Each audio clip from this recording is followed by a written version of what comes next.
Thank you very much to Munafia sisters' husband, Niyaz Bismarck, to distribute these awards to our special guest.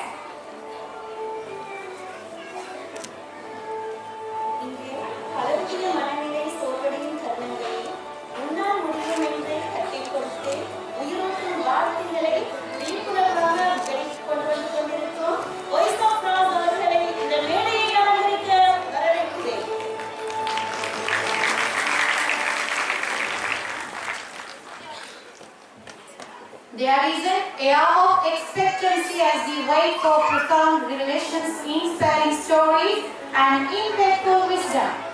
Accepting our invitation to share his expertise and vision, it is now my honor to invite Voice of Raz, the motivational speaker, to come to the stage to illuminate our minds and inspire our hearts.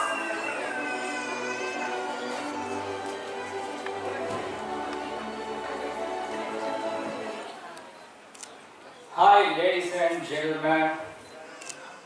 உங்கள் எல்லாரையும் பார்க்குறது ரொம்பவே சந்தோஷம். அஸ்ஸலாமு அலைக்கும் வரஹ்மத்துல்லாஹி வபரகாத்துஹு. This is Voice of Raz. என்ன விஷயம்னா எல்லாத்துக்கும் முன்னாடி இறைவனை போற்றிக்கொள்ளணும். எல்லா புகழும் இறைவனுக்கு. இந்த முன்னா அகாடமியை பத்தி கண்டிப்பா சொல்லியே ஆகணும். என்ன விஷயம்னா இந்த ஈவென்ட் எவ்வளோ கிராண்டா அழகா சூப்பரா நடந்துகிட்டு இருக்குதோ அதே மாதிரி தான் அதுக்கு பின்னாடி பல கஷ்டங்கள் தியாகங்கள் மறைஞ்சிருக்குது. சொல்லுவாங்க பில்டிங்ஸ் ஓட அழகு வெளியில தெரியும், ஆனா பேஸ்மெண்டோட அழகு வெளியில தெரியாது அப்படிங்கிற மாதிரி தான் இந்த ஈவென்ட்டோட தியாகங்கள். முன்னா அகாடமியை பத்தி இன்னும் சொல்லணும்னா இவ்வளவு தூரத்துக்கு கொண்டு வந்த அவங்களுக்கு இந்த மேடத்துக்கு பாராட்டுக்கள், இன்னும் முன்னேற வாழ்த்துக்கள். அதே மாதிரி எங்க எல்லாரையும் இங்க ஒன்னா சேர்த்ததுக்கு பல கோடி நன்றிகள்.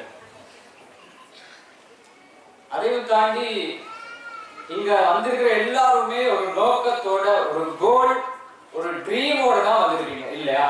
ஆமாவா இல்லையா? ஒரு கோலோட தான் நிச்சயமா வந்திருக்கீங்க. ஒண்ணு மட்டும் நல்லா ஞாபகத்துல வச்சுக்கோங்க, நாம நம்ம கோலை அச்சீவ் பண்றதுக்காக வேண்டி வைக்கிற ஃபர்ஸ்ட் ஸ்டெப்லயே ஜீரோ போடுறதுக்கு ஒரு கூட்டம் இருக்கும். அது வெளியில யாரும் இல்ல, நம்ம கூட இருக்கிறவங்க தான், நம்மளுக்கு தெரிஞ்சவங்க, நம்மள தெரிஞ்சவங்க. ஜீரோ போட்டுக்கிட்டே இருப்பாங்க. உங்களால இது முடியாது, உன்னால இது முடியாது, உனக்கு இது சரிப்பட்டு வராது, உன்னால பேச முடியாது, உனக்கு இது செட் ஆகாது, உன்னால பெரிய இடத்தை அடைய முடியாது அப்படின்னு பேசிக்கிட்டே இருப்பாங்க. ஜீரோ போட்டுக்கிட்டே இருப்பாங்க. எந்த அளவு ஜீரோ போடுவாங்கன்னா அந்த ஒவ்வொரு ஜீரோவையும் அரிசா மாத்தி வேக வச்சா முழு நாட்டில் இருக்கிற மக்களுக்கு 3 வேளை சாப்பாடு போடலாம். அவ்வளோ ஜீரோ போட்டுக்கிட்டே இருப்பாங்க. ஆனா நாம நம்ம பாட்டுக்கு keep calm, move forward, success will make the noise அப்படின்னு போயிட்டே இருக்கணும். ஆனா ஒன்னே ஒண்ணுதான் பண்ணணும், பொறுமை. உங்க அந்த ஃபர்ஸ்ட் ஜீரோ இருக்குல்ல, அந்த ஜீரோவை ஃபோக்கஸ் பண்ணி டார்கெட் பண்ணி உங்க பொறுமை, உங்க ஹார்ட் ஒர்க், உங்க sacrifice, உங்க பிரேயர்ஸ், உங்க டெடிகேஷன் எல்லாத்தையும் வச்சு அடிச்சு அடிச்சு அடிச்சு அடிச்சு அந்த ஜீரோ மட்டும், முதல் ஜீரோ மட்டும் 1 இருந்து 9 நம்பருக்குள்ள நீங்க மாத்திட்டீங்கன்னா எத்தனை கோடி ஜீரோ போட்டாங்களோ அத்தனை கோடியும் வேஸ்ட். வேஸ்ட்னு சொன்னவங்க எல்லாம் வேஸ்ட்னு சொல்ல ஆரம்பிப்பாங்க. வேஸ்ட்னு சொன்னவங்க எல்லாம் வேஸ்ட், நீங்க வேஸ்ட்னு சொல்ல ஆரம்பிப்பாங்க. ஜீரோ போட யோசிப்பாங்க. ஏன்? முன்னாலதான் நம்பர் இருக்குது. ஜீரோ பின்னால போட போட வெளியே வேறிக்கிட்டே இருக்கும். பட் பொறுமை முக்கியம். ஒரு ஜப்பான் ஞானி வந்து சொல்லுவாரா, என்ன விஷயம்னா, life is like a piano, life is like a piano. அதுல இருக்கிற ஒயிட் கீஸ் நம்ம சந்தோஷங்கள், நம்ம வெற்றிகள், நம்ம சாதனைகள். அதுல இருக்கிற பிளாக் கீஸ் நம்ம சோதனைகள், கஷ்டங்கள், நஷ்டங்கள், துன்பங்கள், துயரங்கள், தோல்விகள். இது ரெண்டும் இணைஞ்சாதான் ஒரு அழகான இசைய வெளியாக்க முடியும். ஒரு அழகான இசையை கொண்டு வரணும்னா இது ரெண்டுமே இணைஞ்சுதான் ஆகணும். அதே மாதிரிதான் நம்ம லைஃப். ஸ்டோரி ஒன்று சொல்லட்டுமா? Let me tell a குட்டி story, pay attention, listen to me. Just listen. என்ன விஷயம்னா, மாளவிகா ஐயர்ங்கிற இந்தியாவை சேர்ந்த ஒரு பெண்ணோட ரியல் ஸ்டோரி இது. எப்படி இன்ஸ்பயர் ஆயிருக்குன்னு பாருங்க. அந்த பெண்ணுக்கு கதகளி டான்ஸ்னா அவ்வளோ பிடிக்கும். எப்படி கதகளி டான்ஸர் ஒண்ணு அப்படியே மைண்ட் செட் அப்படியே தான் இருக்கும். தன்னை டான்ஸராக நினைச்சிட்டு ஆடிக்கிட்டே இருப்பாங்க. அப்படி ஒரு நாள் 13 வயசா இருக்கிறப்போ அந்த பெண்ணோட ஜீன் பாக்கெட் கிழிஞ்சிடுது. அதை ஒட்ட வைக்கலாம்னு சொல்லி பெபிக்கல் யூஸ் பண்ணி ட்ரை பண்றா. அது ஒட்டது இல்ல. ஏதாச்சும் வச்சு அடிச்சா ஒட்டிக்கும்னு சொல்லிட்டு வெளியில ஓடோடி போய் ஒரு கல் எடுத்துட்டு வந்து அடிக்கிறா. ஹை பிரஷரை கொடுத்து அடிக்கிறா. அடிச்சதுக்கு அப்புறம் தான் தெரியுது அது கல் அல்ல, வெடி குண்டு. எப்படி இருக்கு? வெடிச்சு செதறுது. வெளியில இருந்த அம்மா அப்பா ஓடோடி வராங்க. டிவி தான் வெடிச்சிருக்குமோ அப்படின்னு நினைச்சுக்கிட்டு வந்து பார்த்தாதான் தெரியுது மாளவிகாவோட 2 கையையும் இழந்து நரம்புகள் எல்லாம் மருந்து வலி உணர்வற்ற ஒரு நிலைமைக்கு போயிருக்கா. அந்த அம்மா அப்பாவுக்கு எப்படி இருந்திருக்கும் அந்த நிலைமை சிச்சுவேஷன். ஒரு நிமிஷத்துக்கு முன்னாடி சந்தோஷமா ஆரோக்கியமா ஓடி ஆடி தெரிஞ்சுக்கிட்டு இருந்தவ ஒரு செகண்ட்ல கை 2 விழுந்து கருகி நிக்கிறா. எப்படி இருக்கு? எப்படி லைஃப் மாறுது பாத்தீங்களா? அதுக்கப்புறம் ட்ரீட்மெண்ட் ஆரம்பிக்கிறாங்க. டாக்டர்ஸ் எல்லாமே சொல்றாங்க இவ காப்பாத்துறது கஷ்டம், பழைக்க மாட்டா. அப்படியே பொழைச்சாலும் ஒரு பொருள் மாதிரி தான். அவங்க பேச மட்டும் முடியும், நடக்க முடியாது, கை 2 இல்ல, எதுவும் பண்ண முடியாது அப்படின்னு சொல்றாங்க. அதுக்கப்புறம் ட்ரீட்மெண்ட் பண்றாங்க. டோட்டலா 1.5 வருஷம் ட்ரீட்மெண்ட் நடந்துச்சாங்க. ட்ரீட்மெண்ட் ஆரம்பிச்சு 1 மாசத்துல வலி உணர்வுங்கிற ஒண்ணு அது அனுபவிக்கிறான். வலி உணர்வு வருது. கத்தி கதறி துடிக்கிறா.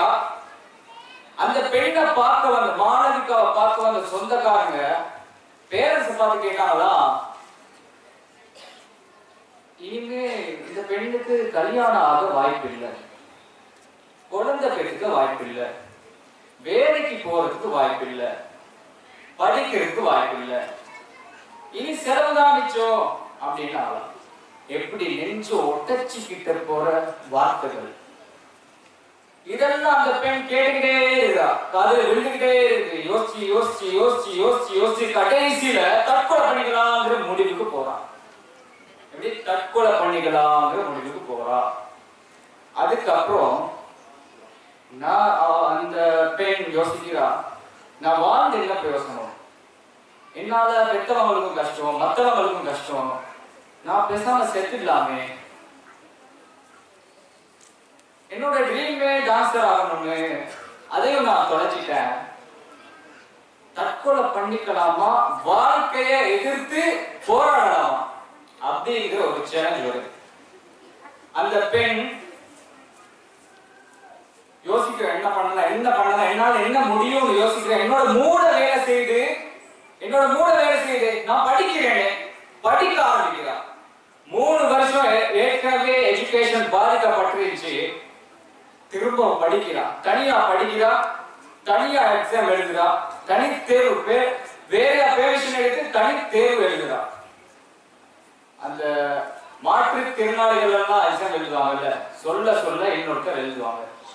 அப்படி எழுதி 2 பாடத்துல ஆச்சரியம் என்னன்னா 2 பாடத்துல சென்டென்ஸ் வாங்குறா.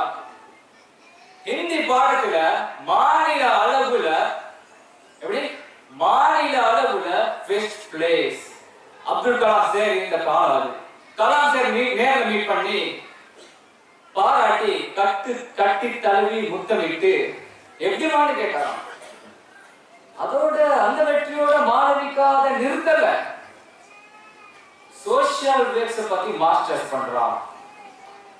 அதுல ஒரு சப்ஜெக்ட் வருது, மாஸ்டர்ஸ் பண்றப்ப அதுல ஒரு சப்ஜெக்ட் வருது, ஊனமுற்றவங்களுக்கு எப்படி எஜுகேட் பண்ணணும் அப்படிங்கிற ஒரு சப்ஜெக்ட் வருது, அதையும் படிக்கிறார். ஊனமுற்றவர்களுக்கான ஃபேஷன் ஷோல ரேம்ப் வாக் பண்றா, பிளேஸ் அடிக்கிறான்.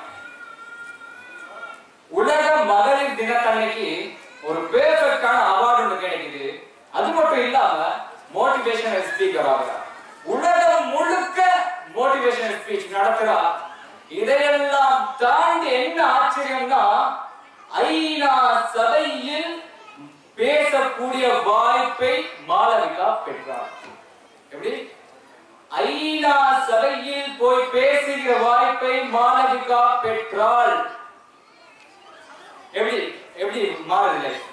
ஸ்ட்ரெயிட்டா போயிட்டு இருந்துச்சு. ஒரு போம் -100, செல்ஃப் கான்ஃபிடென்ட் +100, ஹை பீக்ல செல்ஃப் கான்ஃபிடென்ட். இங்க இருக்கிற எல்லாருமே ஒண்ணு சொல்லிக்கிறேன், யார் என்ன சொன்னாலும் வெடிகுண்டே நம்பி இருந்தாலும் வெகுண்டெழுந்து வெற்றி அடையக்கூடிய ஒன்னே உண்டு, வெற்றியை தரக்கூடிய ஒன்னே ஒன்று செல்ஃப் கான்ஃபிடென்ட். இருட்டு பாதைகளில் தன்னம்பிக்கை தீப்பந்தம், துணிந்தவன் முன் வந்தால் விதிகளையும் மதிவெல்லும்.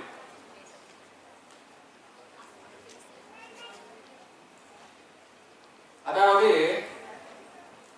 இந்த ஸ்டோரியோட மோரல் என்னன்னா, the moral of the story is kill them with your success, bury them with your smile.